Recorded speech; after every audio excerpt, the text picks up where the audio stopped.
manœuvre annonçait un départ prochain. Tout le monde dans Québec était dans la joie, et les plus flatteuses espérances succédaient au désespoir et à la misère. Wolfe, ordre du 11 septembre. The troops on shore are to be upon the beach tomorrow morning at 5 o'clock, in readiness to embark. The troops must go into the boats about 9 tomorrow night. The frigates are not to fire till broad daylight, so that no mistake can be made. Wolfe, lettre du 12 septembre. The enemy's force is now divided. Great scarcity of provisions is in their camp, and universal discontent among the Canadians. A vigorous blow struck by the army at this juncture may determine the fate of Canada. The troops will land where the French seem least to expect it. Vaudreuil. Ce fut en vain que j'observai à monsieur le marquis de Montcalm que l'armée ennemie étant presque entièrement réunie à la pointe de Lévis, nous ne pouvions veiller d'assez près à la sûreté de nos postes au-dessus de Québec. Il persista dans l'opinion où il avait toujours été que les côtes de l'Anse des Mers, du Foulon et Samos étaient suffisamment gardées. Montcalm à Vaudreuil. Je vous jure que 100 hommes postés arrêteraient toute l'armée et nous donneraient le temps d'attendre le jour et d'y marcher. Il ne faut pas croire que les ennemis aient des ailes pour, même la nuit, traverser, débarquer, monter des rampes rompues et escalader. D'autant plus que pour la dernière opération, il faut porter les échelles.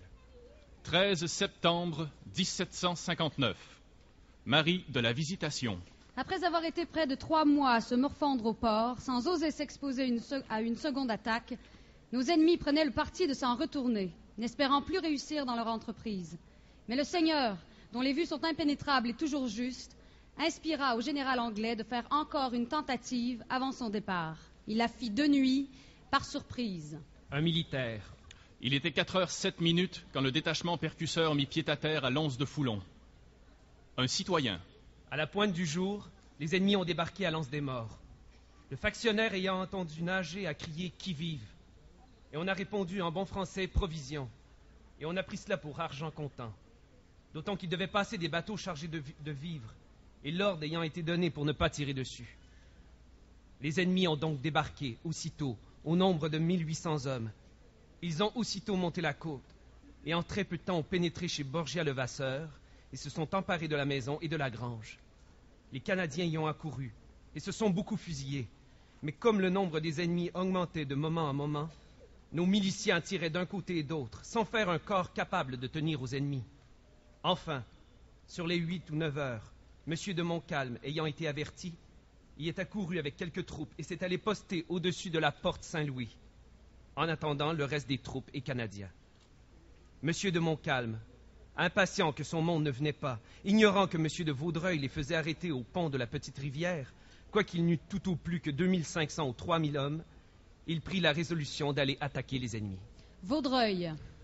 J'écrivais à M. de Montcalm que l'avantage que les Anglais avaient eu de forcer nos postes devait naturellement être la source de leur défaite, mais qu'il était de notre intérêt de ne rien prématurer, qu'il fallait que les Anglais fussent en même temps attaqués par notre armée, par 1500 hommes, par le corps de M. de Bougainville, au moyen de quoi ils se trouveraient enveloppés de toutes parts et leur défaite serait infaillible.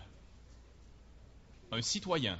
Les troupes de terre marchaient au centre, et celles de la marine et les Canadiens étaient sur les ailes. Ce fut alors que le grand feu commença de part et d'autre, mais après 2 ou 3 décharges de nos troupes, ils firent un demi-tour à droite et plièrent. M. de Montcalm, ayant été blessé au bras, les ennemis avancèrent aussitôt sur nos troupes. Et bientôt après, M. de Montcalm reçut une autre blessure mortelle. Lettre de Montcalm à James Wolfe. Monsieur, obligé de céder Québec à vos armes, j'ai l'honneur de demander à votre Excellence ses bontés pour nos malades et les blessés, et lui demander l'exécution du traité d'échange qui a été convenu entre Sa Majesté très chrétienne et Sa Majesté britannique. Un citoyen. La déroute fut complète. Les ennemis nous ont poursuivis jusqu'aux portes de la ville. Nous avons perdu dans cette funeste journée plus de 300 hommes tués, un grand nombre de blessés et beaucoup de prisonniers. Les ennemis ont perdu dans cette action le général Wolfe, le 2e commandant, M. Monckton, une balle dans la poitrine, et maintenant le 3e commandant, M. Townshend, est le commandant du chef. Marie de la Visitation. Nous vîmes de nos fenêtres ce massacre.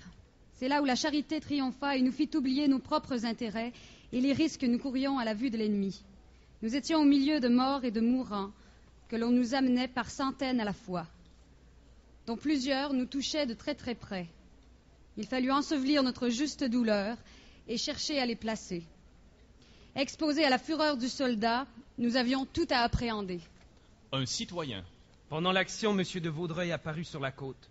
Sa vue n'a fait qu'augmenter la déroute. Et lui-même a décampé aussitôt et a repassé le pont de la petite rivière où il y avait au moins 3 ou 4 000 hommes qui avaient été arrêtés.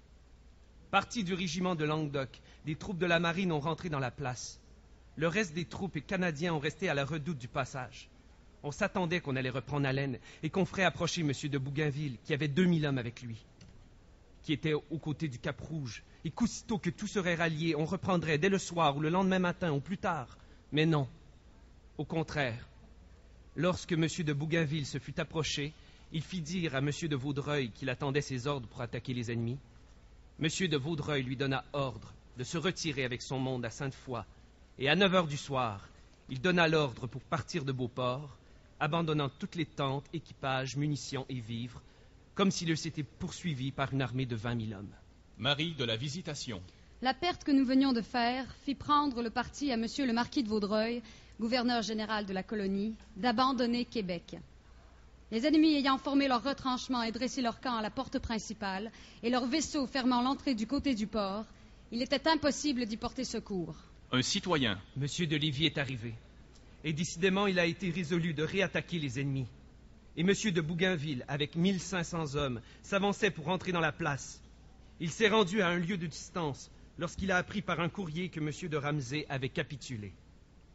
Voilà enfin le fruit final de toutes nos mauvaises manœuvres. Et la place a été rendue, ou plutôt donnée, sans que les ennemis aient tiré un seul coup de canon. Marie de la Visitation. La joie que les Anglais eurent de se voir en possession d'un pays où ils avaient échoué plus d'une fois pour en faire la conquête les rendit les plus modérés de tous les vainqueurs. Nous ne pourrions sans injustice nous plaindre de la façon dont ils nous ont traités. Mais quoi qu'il en soit, leur bon traitement n'a point encore tari nos larmes. Le désir de reprendre ce pays et d'acquérir de la gloire coûta cher aux citoyens. On ne vit tout l'hiver que combat. La dureté de la saison ne fit point mettre les armes bas. Partout où paraissait l'ennemi, on le poursuivait à toute outrance. Ce qui leur fit dire qu'ils n'avaient jamais vu de nation si attachée et fidèle à leur prince que les Canadiens. Un citoyen. En lisant ce journal, on y verra avec honte les fautes grossières qui ont été faites dans cette campagne. Il semble que, d'accord avec les ennemis, on se soit étudié à leur procurer les moyens de nous prendre avec facilité.